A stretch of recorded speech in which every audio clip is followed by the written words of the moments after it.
बुलढाणा इथं आयोजित करण्यात आलेल्या शालेय शूटिंग व्हॉलीबॉल स्पर्धेमध्ये मोहोळच्या नागनाथ विद्यालयाने राज्यात प्रथम येण्याचा मान मिळवला। बुलढाणा इथं पार पडलेल्या शालेय शूटिंग व्हॉलीबॉल स्पर्धेमध्ये मोहोळच्या नागनाथ विद्यालयानं राज्यात प्रथम येण्याचा मान मिळवला। त्यांनी अमरावती विभाग आणि लातूर विभागाचा पराभव केला, तर कोल्हापूर विभागाचा अंतिम सामन्यात पराभव केला। या विजयी खेळाडूंचा सत्कार समारंभ विद्यालयाच्या वतीनं आयोजित करण्यात आला होता। प्रशालेचे प्राचार्य बशीर बागवान यांच्या हस्ते हा सत्कार समारंभ पार पडला। यावेळी प्राचार्य बशीर बागवान यांनी मार्गदर्शन केलं।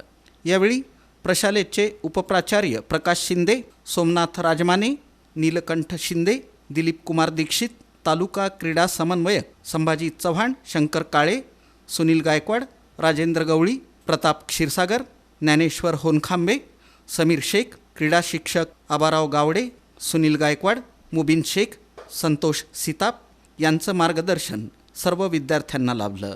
कार्यक्रमाचं सूत्रसंचालन नागेश साळुंखे यांनी, कल्याणराव वागज यांनी मानले।